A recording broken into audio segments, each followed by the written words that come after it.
1999, 2002, 2006, 2010, 2013, and in 2016. It all comes together in an all-new Pokemon adventure. Pokemon Sun and Pokemon Moon. I figured it out. I figured it out. Everything makes sense. I need... Pokemon Sun and Moon. Oh, what? No. Oh, who is that calling? Lockstin? Toby, I figured it out! Lockstin, what are you doing? It's so early. Toby, there's no time to rest. I figured everything out. Lockstin, I'm 8 hours ahead of you. It's the middle of the night. Wait, have you forgotten your meds again? All of it. Mate, what are you going on about? Toby, I know everything there is to know about Pokemon. Pokemon Sun and Moon. It all comes together. Every Pokemon game, the anime, the movies, the card game. It all leads to this one moment. And now I have the ultimate Pokemon theory. Go on then. Toby! Sun and Moon are the last Pokemon games. What? Well, that is, I mean, of course, due to the sequelization and milking of basically every intellectual property, there were bound to be more Pokemon games later on, but I mean, the entire story arc of Pokemon as a whole comes to a close in Pokemon Sun and Moon, meaning after this, Pokemon may be fully rebooted. Okay, Lockstin, you're gonna have to explain this to me. Gladly. Get on Skype.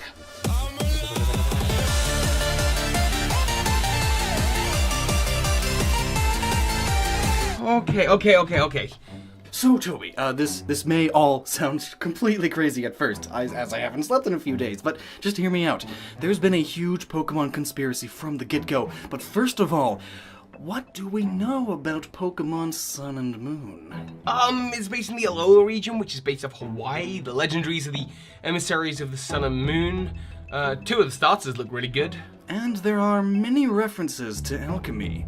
What? I mean, I've heard of Solgaleo. Precisely! Solgaleo was the Pokemon emissary of the Sun, so everyone just assumed it would be Fire-type, and it ends up being Psychic Steel? What's up with that? Well, as you explained in your video, Solgaleo is based off an ancient alchemic symbol, the lion eating the sun, which in alchemy represents the purification of metal, which often leads to the creation of steel. Yes, and in Solgaleo's description it mentions some ancient civilization, and people in ancient times, particularly in ancient Europe, were practitioners of alchemy, and they believed that the sun was a large ball of molten iron, rather than fire.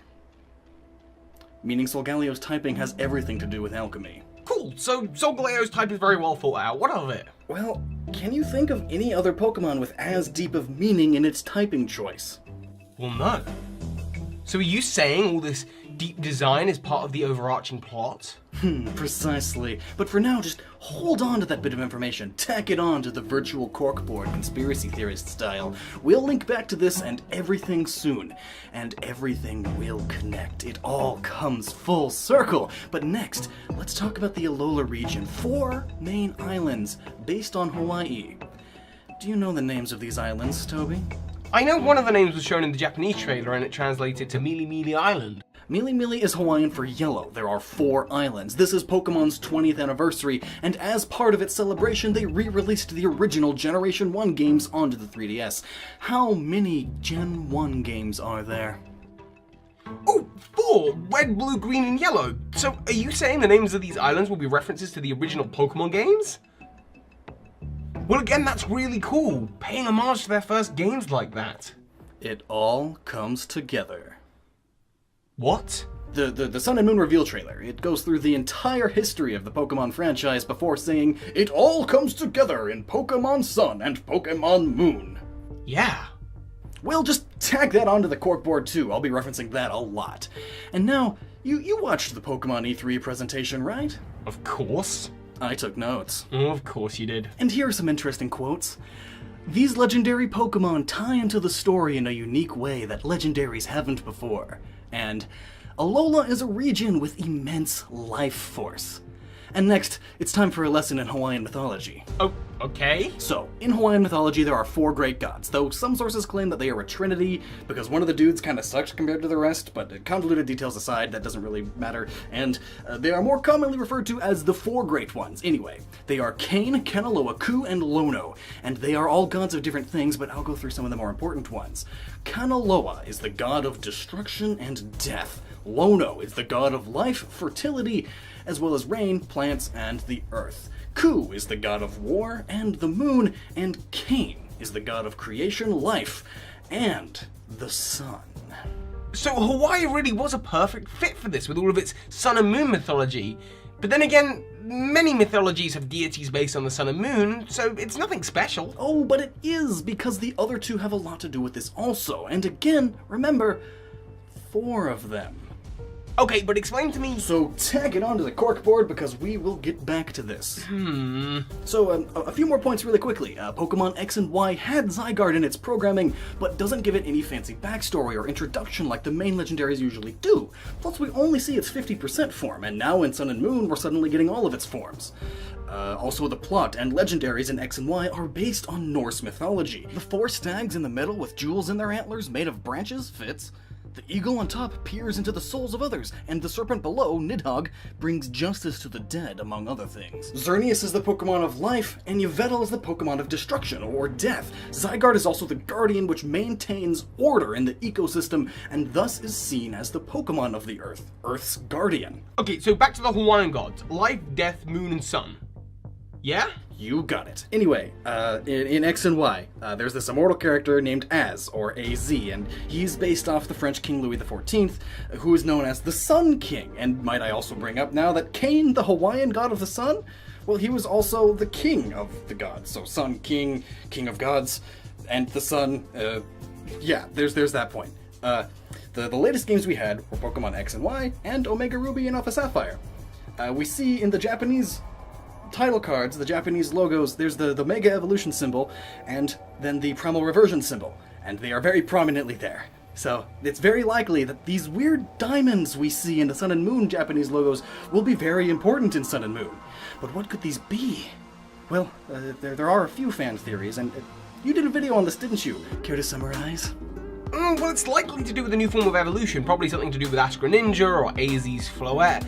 And in fact, we've seen these trainers that have deep bonds with their Pokemon, and some that even dress up like with them and share their strengths. We've had the Blaziken Hero, Elan from the X, Y, and Z anime, and even Harley from way back when. And actually, there's this one guy in the Pokemon episode Wake Up Snorlax, and he wears a green outfit, he's lazy, he's sleeping, he'll do anything for a bite of food, and he has to be woken up by the Pokeflow. I've talked about it before. It also happens that he owns many other Snorlax, and their personalities fit well together. And if you look at his necklace, it's very reminiscent of the diamonds from Sun and Moon. In fact, he even mentions the word moon. This one wakes up about once a moon. So there is already a bit of deepness here as well, and that's only one possibility. Another one is that it's some sort of magical revive, as it is the same shape as the life-saving revive item. But that's not too important right now, so for now, just put that on the corkboard also. Another thing to bring up is the sun dial in X and Y, specifically in Anistar City, whose gym is based on an observatory, by the way. The poster of the current season of the Pokemon anime has this sundial in its center, despite Ash having already left Anistar City in the whole previous season. Meaning the anime isn't finished with this yet. Yeah, I did a video on that also, and actually there's an NPC in the city who says there's a moon dial somewhere else in the world, and some NPCs even claim that the sundial might have been the result of an alien or a mythical Pokemon, which I would speculate to be Diancie because of the diamonds, or Hoopa because of the gold ring. And actually the sundial is right up against the ocean, which means it would have easy access to Alola if the Alola's moon dial was facing the other way. It should be worth noting that the famous observatory in Hawaii, which also is in the Alola region by the way, is a jointly owned observatory between Canada, France, and Hawaii, and France of course being where the Chaos region in X and Y is based. And actually it's weird that you can see islands off the pier of Anistar City, seeing as you shouldn't really be able to see this. Potentially this could be some kind of Anistar sundial and Alola moondial portal Hoopa related thing, but that's yet to be seen. Right.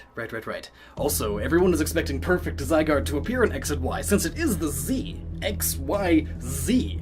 Xerneas, Yveltal, Zygarde. It makes perfect sense. But now we know that these forms will appear in Sun and Moon instead. It reaches its perfect, more humanoid form. And we also know that Zygarde has some sort of important role in Sun and Moon. And remember, Zygarde is the guardian of the environment, the guardian of the Earth. And each of its later forms fit perfectly with Norse mythology again. The canine Fenrir, the serpent guarding the Tree of Life at its roots, and the giant goddess Hel, who rules over the underworld and forces order and justice upon it. So Lockstin, where are you going with all of this? Soon you will see, all in good time. For now, just plaster that on the corkboard. Ugh. Oh, don't you all me. This next point will finally blow your mind. Go. So, what do we know about the next Pokemon movie? Well, we know the bad guy is after Eternal Life, and the Volcanion is chasing after Magina to keep it from revealing some mysterious secret of an ancient civilization known as Azoth. There's that term again. Ancient civilization. Lockstin, I'm really not sure I can handle the mind-blowing right now. It's like 4 in the morning. Azoth is a thing in alchemy. What? Oh, here, I'll send you a picture of it. This is Azoth. Oh, a sun, a moon, a lion, and a bird thing. I mean, I guess Lunala is a flying thing. It's more of a bat than a bird, but...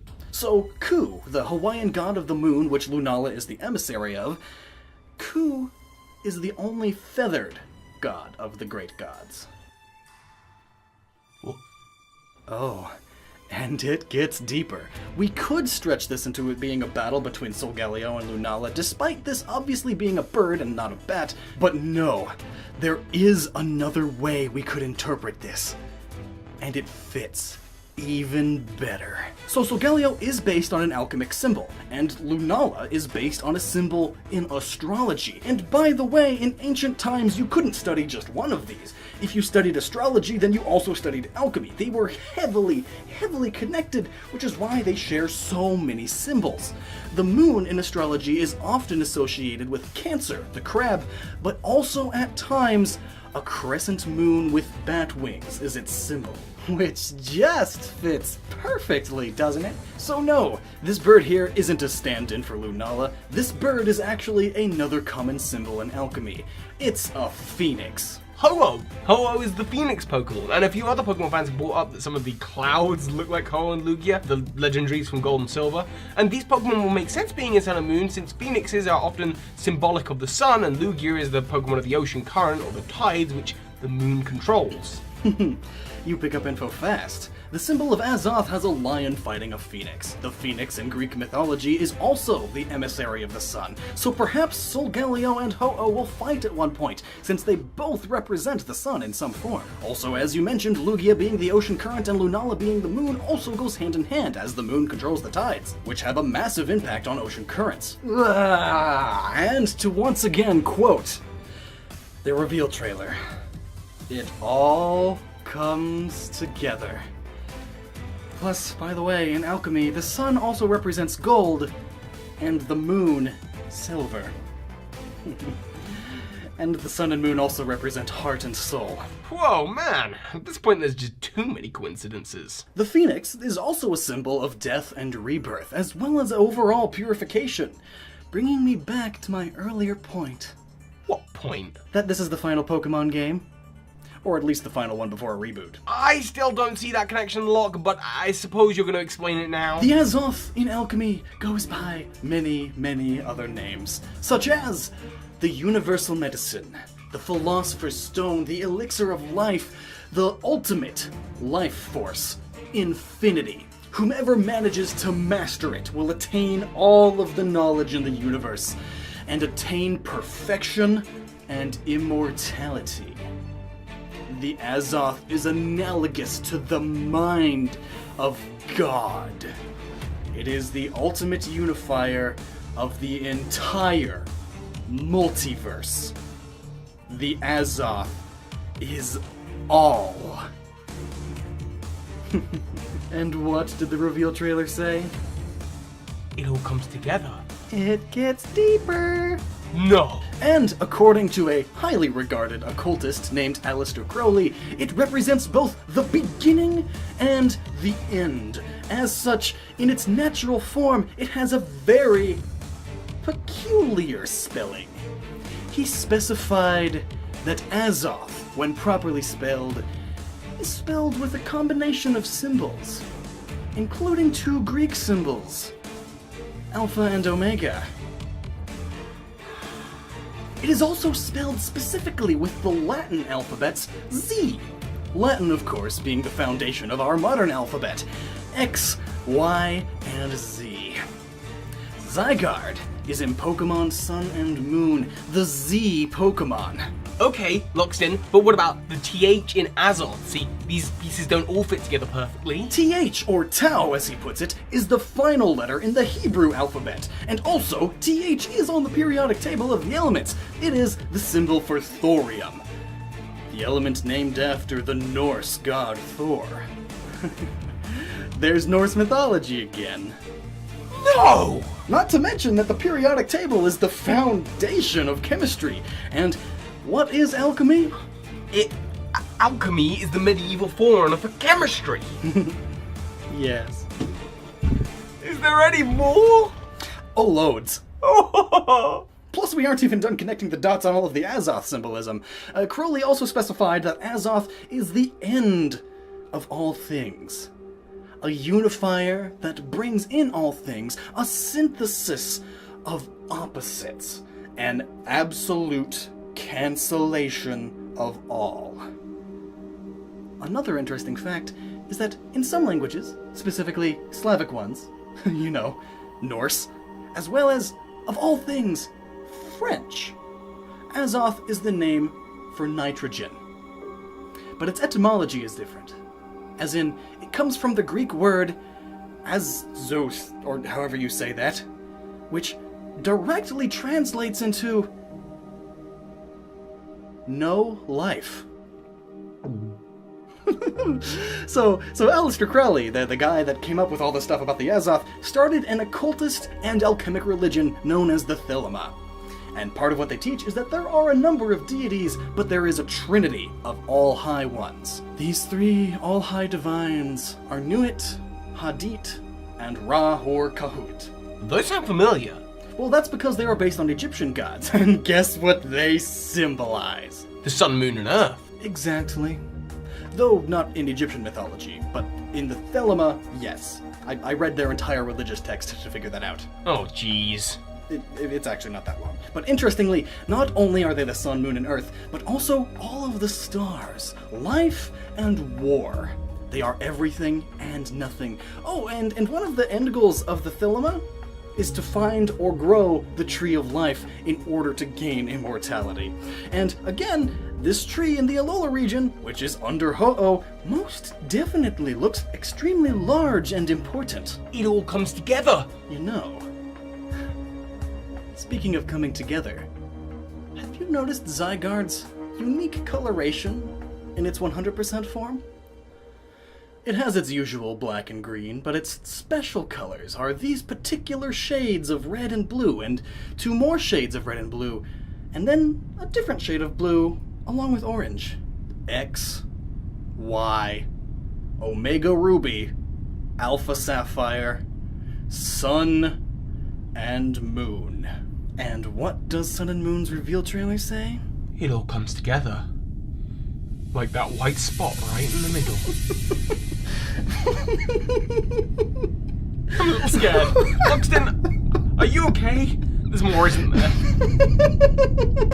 There's so much, Toby. Are you aware of chimeras? Greek mythological animals made of a lion, goat, snake, and sometimes a dragon? Well, that is the chimera, but chimeras are a product of alchemy, when you use alchemy to merge multiple animals together, sometimes even humans.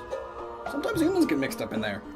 And, well, the manticore is a specific type of chimera. It is a lion, a bat, and a scorpion. The lion and the bat, that's Solgaleo and Lunala, and when they come together they form an eclipse. But what of the scorpion? Well, I theorize that the scorpion will be the 3rd legendary here. I mean, it just fits perfectly, especially when you look at how scorpions fit into alchemy and astrology. Symbolically, that is. So, in astrology, which is hand in hand with alchemy, remember. Scorpio represents both sex and the inevitability of death. In other words, both death and fertility, new life, death and rebirth. And guess, just take a guess, what the eclipse symbolizes. When the sun and moon come together, it is called an alchemic marriage. Celestial sex. They become one. It symbolizes the perfect combination of all things, especially opposites. The masculine and the feminine, the sun and the moon, all of the elements, infinity, celestial sex. All of this, again, death and rebirth. The third legendary Pokemon would likely be a Scorpion Eclipse representation. By Helix. So there will be some sort of eclipse in Sun and Moon then? Oh, most certainly. In fact, eclipses are extremely important in both astrology and alchemy. In fact, when any number of planets align, it is extremely notable. And note that in ancient astrology, the sun and the moon both count as planets in this case. As planets align, the powers of alchemy increase. And when enough planets align, Earth can have its own spiritual energy reversed. Reborn, as it were. In fact, many astrologers and their followers had what they call a harmonic convergence in 1987, where the sun, earth, moon, and 6 planets all aligned, so they meditated in mass in hopes that it would rebirth the earth anew. So when all of these planets align, it represents a chance for the earth to be born again, yeah? Well, there's that reset symbolism again. And what did Team Flare in X and Y want? They wanted to wipe out all life on Earth. Essentially hitting Earth's reset button. And speaking of Team Flare, in alchemy, burning something is considered to be the best way to purify it. And plus, every single planet represents a fundamental element in alchemy, and so when they align, that particular element's power is exponentially increased. And plus, Game Freak recently filed a copyright on another new Pokemon, this time named Mars Shadow. Terrible, terrible name, but it represents Mars, so who's to say there won't be a new Pokemon for every alchemic planet? And so, the bad guys want to reset the world with the power of alchemy and astrology, right? How convenient it is then that Hawaii is famous for its space observatory.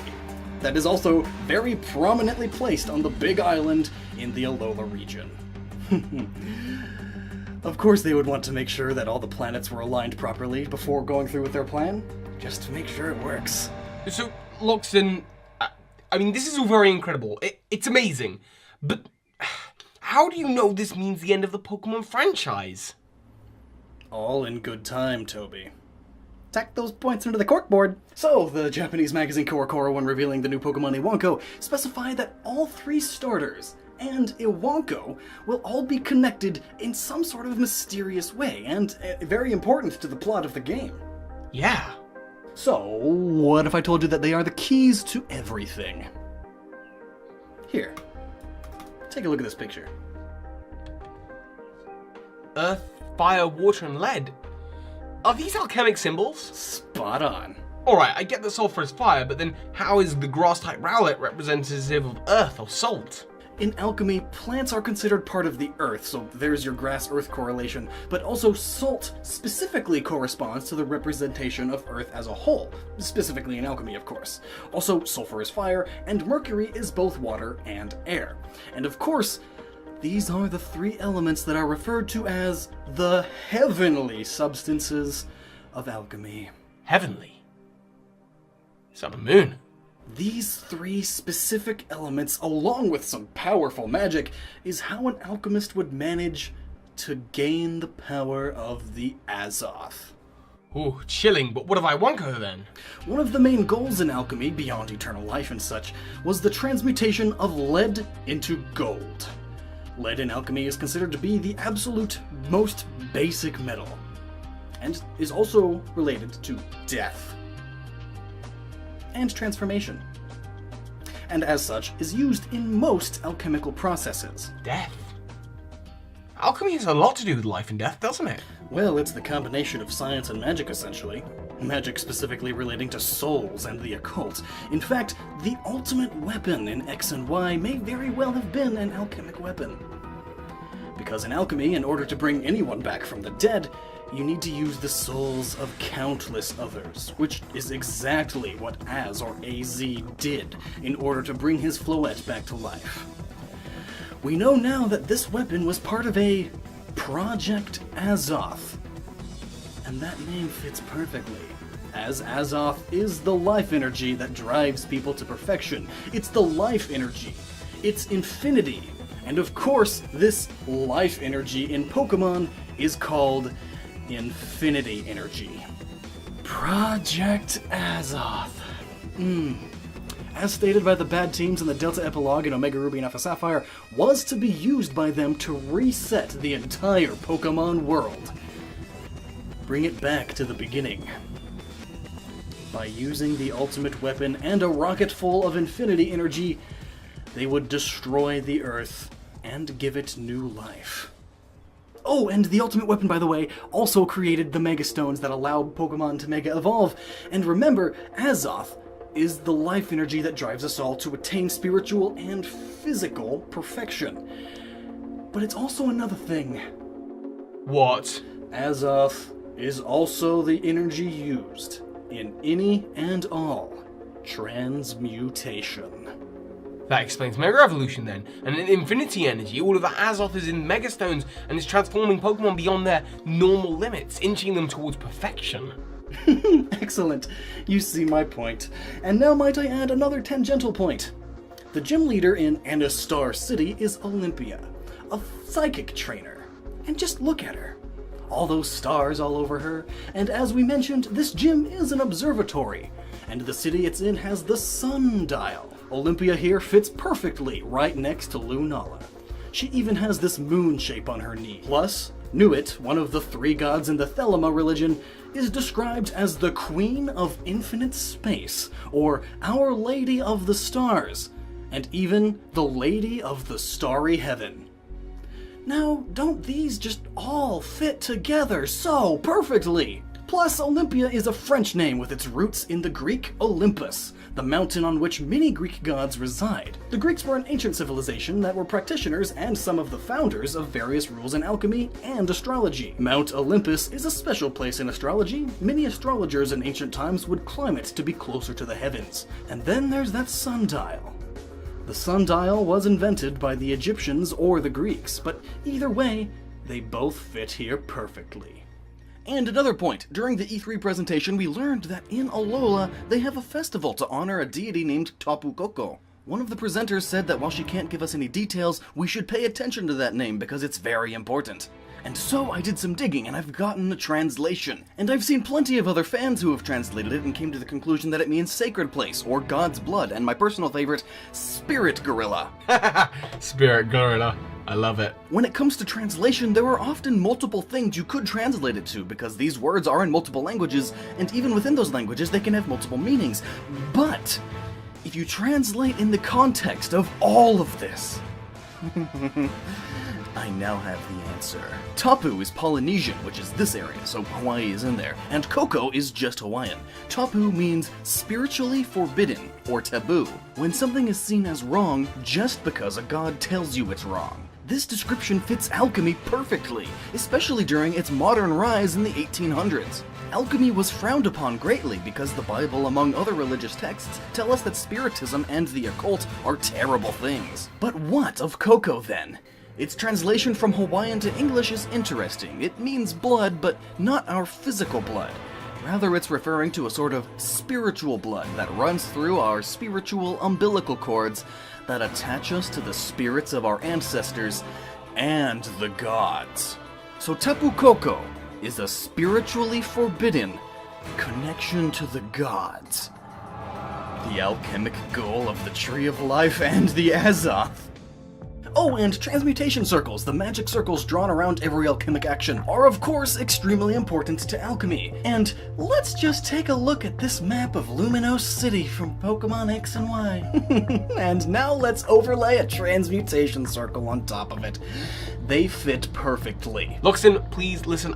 I get it. Pokemon has gotten deep. It's gotten deeper than it's ever been. But I'm stressing out over here. I understand all of this theorizing is leading to you potentially spoiling the plot of Pokemon Sun and Moon. But I don't want any more of these tanglements. Fill in the holes that you've made, please. Just tell me now. What is Magearna's hidden secret, and how do you know this is going to be the end?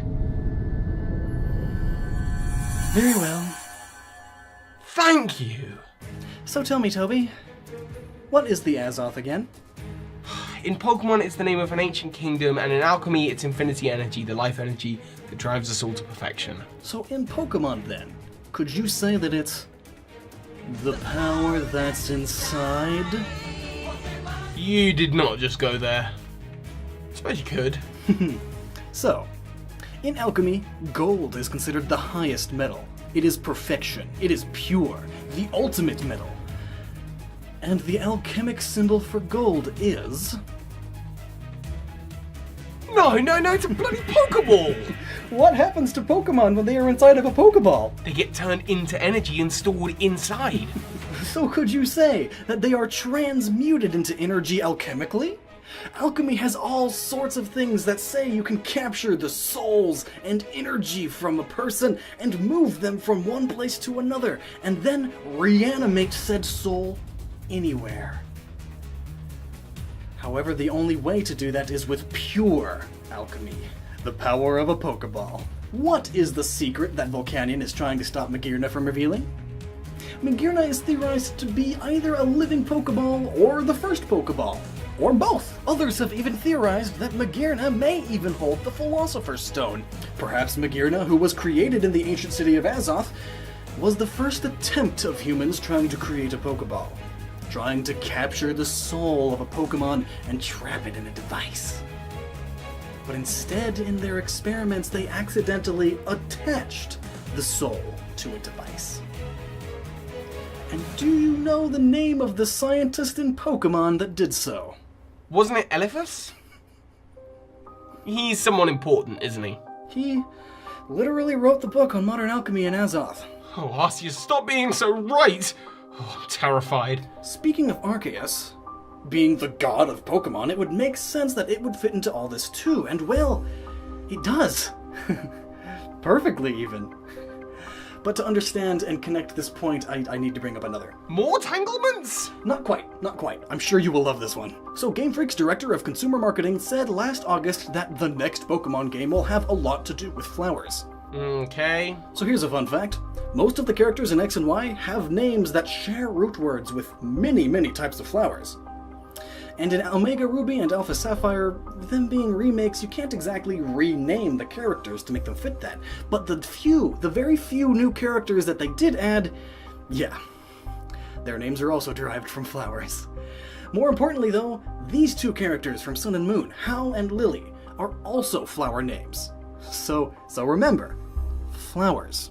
Now then, I'd like to read you this excerpt from The Secret Teachings of All Things by Manly P. Hall, a mystic author who delved heavily into astrology and alchemy as well as spiritism. And for context, at this particular moment he's talking about Azoth and its relation to Ein Sof, which is the Hebrew god before he manifested himself. In the Pokemon world, in this case, this would be Arceus, before creating said Pokemon world. The universe is surrounded by a sphere of light or stars. Beyond that sphere is Shamayim, the Hebrew word for heaven, who is the divine fiery water, the first outflow of the Word of God, the flaming river pouring from the presence of the eternal mind. Shamayim, who is this fiery androgyny, divides. His fire becomes solar fire, and his water becomes lunar water in our universe. Shamayim is the universal Mercury, or Azoth, the measureless spirit of life. Solar fire, lunar water. Two opposites split from Shamayim, which is the Hebrew word for sky, or heaven, or the sky of skies. Shamium certainly sounds a lot like the mythical Pokemon Shaman, doesn't it? The Pokemon with a flower and a sky form. And Shaman is androgynous. Well, so are most mythical and legendary Pokemon, although Shaman is right next to Arceus in the Pokedex. Whew, these connections are getting overwhelming. Hey, it's a lot to take in. I understand. This rabbit hole goes deep. Would you care to go deeper? No, I would love to go deeper. Great! So, here's another point. Ever wonder why Zygarde is covered in hexagons? I mean, hexagons aren't exactly Earth-like. I think the popular answer is that they represent cells. That is the common answer, but cells can take any shape, most commonly circles and pentagons, not hexagons. Well, hexagons play a very important part in alchemy. Transmutation circles. They are drawn around every alchemic action in order for said action to take place.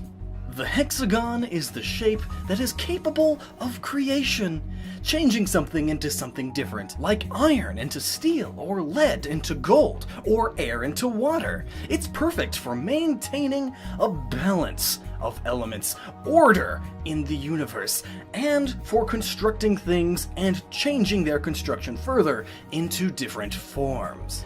Zygarde does have a lot of forms that he keeps transforming into.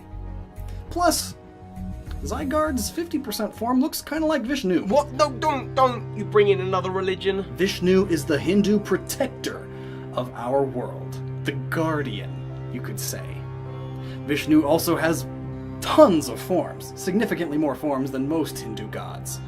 And Vishnu also preserves cosmic order. Ugh. And you know what? While the X and Y legendaries do fit into Norse mythology, they also fit well into Hinduism. The Hindu Trinity, their all-high gods, are Brahma, the creator and god of life, Vishnu, the preserver and maintainer of balance, and Shiva, the destroyer, who brings death. Already you can see the similarities in their roles. In fact, their roles here match up perfectly, whereas their roles in Norse mythology are a bit of a stretch. So it could be that this legendary trio's physical forms were mainly inspired by the Norse Tree of Life, while their roles and actions were inspired by Hinduism. Plus, you know how X, Y, and Z are part of the 3D axis, and since this was the first 3D Pokemon game, and it was on the 3DS, it makes a ton of sense to name the game after this fact, right? X and Y? Well, yeah. Plus, their roles in Hinduism work out too, because in Hinduism, there are gods of directions, and these two just so happen to be two of them. Granted, it is just these two and not all three, and granted these directions are not the X, Y, and Z axes, but how many religions and mythologies have gods of directions? So we were just wrong in assuming the Norse connection was it? Yes. Hinduism is also deep into spirituality, and at its base is the belief in reincarnation, death and rebirth, as well as the belief that we all have gods inside of us, and thus through the use of chakra strengthening, the spirit energy inside of us, we can gain a strong connection to the gods and become enlightened. This is also called inner alchemy, by the way, and it achieves the same goal as traditional alchemy, a powerful connection to the gods that could grant you immortality and ultimate wisdom. But through inner alchemy and chakra, you are taking the natural route, whereas transmuting a Philosopher's Stone to take over the Azoth is the artificial route. And you know, this is also a theme in various Pokemon games. The natural versus the artificial. And bonus fact, yin-yang, while more heavily used in Buddhism and Taoism, originated from Hindu. And it often features this. The yin and yang are the sun and moon, as a serpentine dragon separates them, giving them order. Yin and yang, of course, being opposites. The alpha and the omega. Hello and goodbye. Hello and goodbye? Oh, right, I forgot to mention. So the Alola region, that's obviously a play on words of aloha, the Hawaiian word for hello. And goodbye, having the same word for both hello and goodbye. When opposites meet, Toby. When opposites meet. And now, my final point.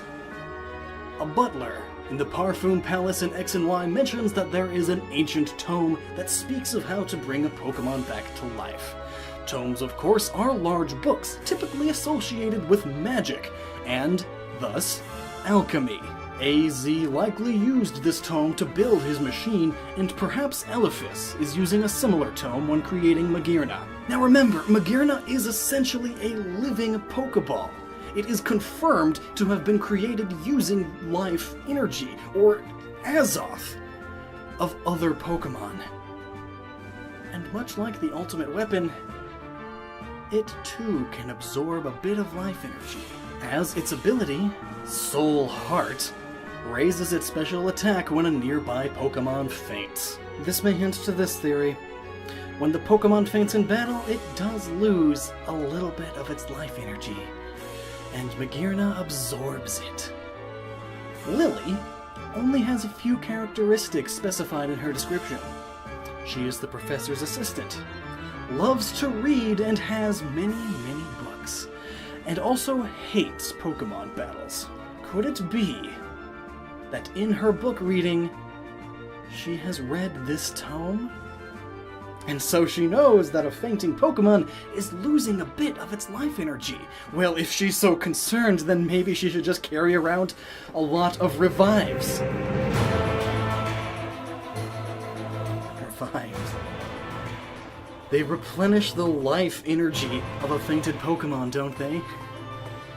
And this jewel in the Sun and Moon logo? It looks like some sort of magical revive. Wait, revive? The Pokemon fell and then it was reborn. Aloha! But for the last time, Lockstin, what does this have to do anything with Pokemon ending? Just think about it, Toby. Think about it. What does Pokemon have left? They have basically every kind of legendary. Time, space, life, death, all the elements, every human emotion. God. What's left? And what's the number one complaint people have with Pokemon these days? There's way too many of them. Way too many. The 20th anniversary is this year. It's the perfect time for a final game.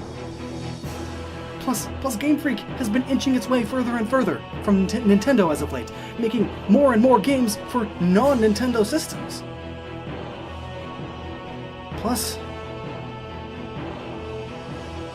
the basic gameplay of Pokemon hasn't changed in 20 years. Perhaps it's time. Maybe it's time for a reboot. And Nintendo has been overhauling a lot of their games as of late. Maybe it's time to hit the reset button on the franchise, just as all the bad teams want to do. 7 generations. To quote Alchemy and Mysticism, the Hermetic Museum, among many other books on alchemy. It is finished when 7 become 1. What? It's a common saying in alchemy. It is the end goal after all. Physical and spiritual perfection. Sitting atop the tree of life, you have all the knowledge and power you could want, and with it, you are reborn. You have the power to live on immortal. And you have the power to destroy the tree of life and reset everything. It is finished when the 7 generations become one solid story, one era of Pokemon. It is finished when 1 encompasses all 7. Infinity, the All, the Eclipse, Black and White, Alpha and Omega, heart gold and soul silver, yin and yang.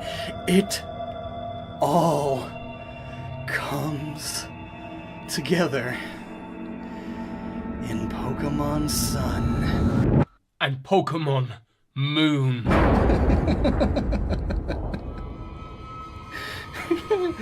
Aloha!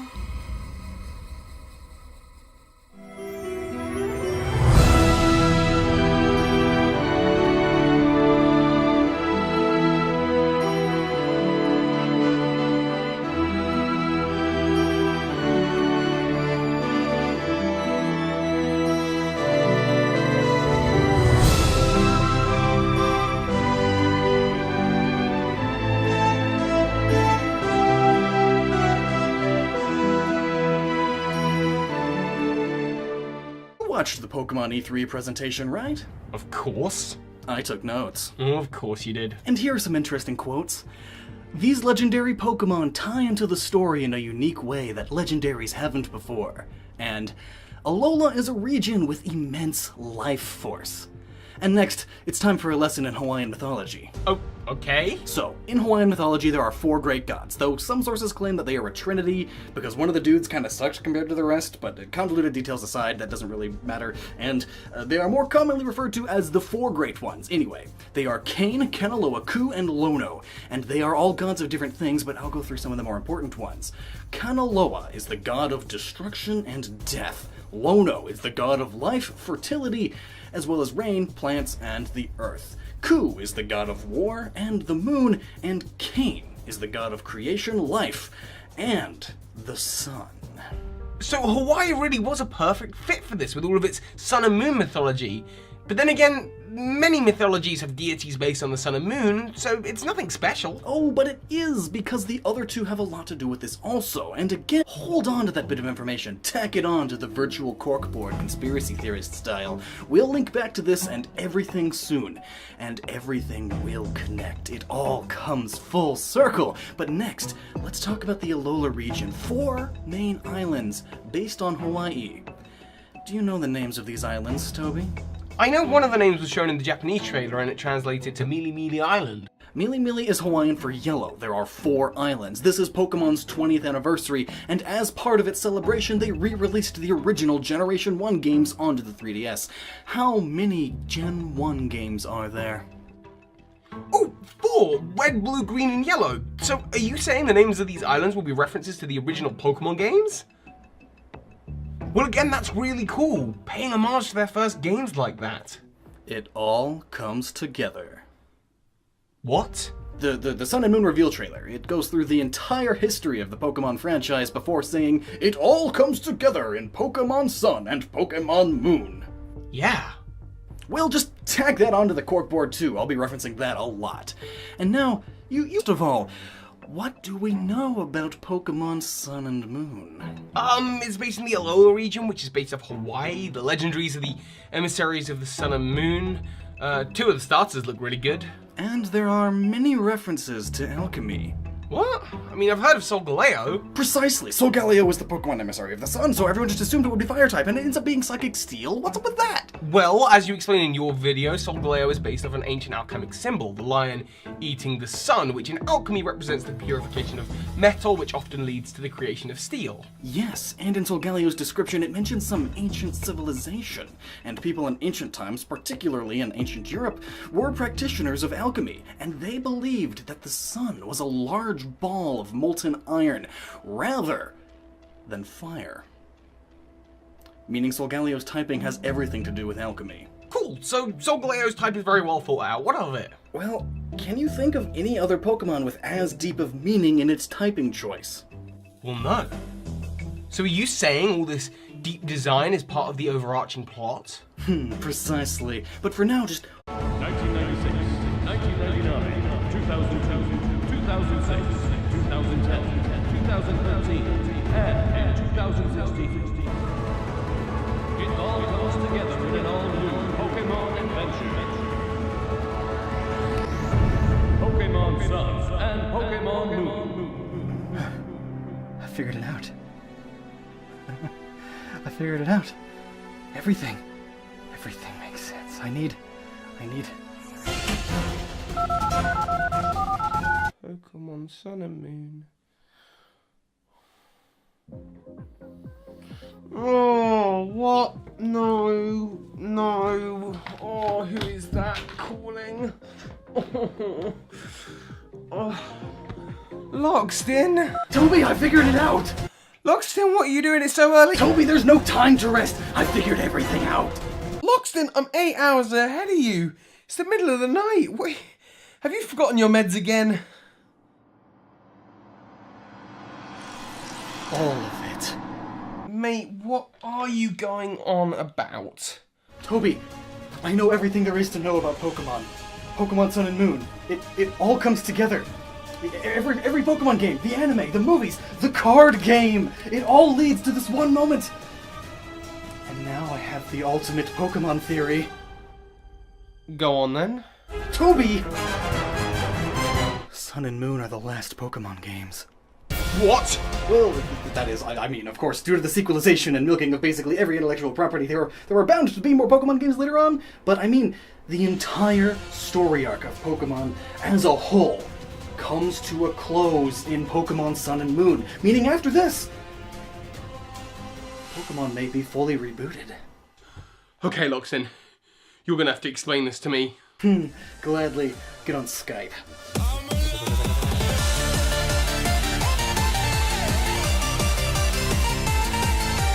Okay. So, Toby, this may all sound completely crazy at first, as I haven't slept in a few days, but just hear me out. There's been a huge Pokemon conspiracy from the get-go, but first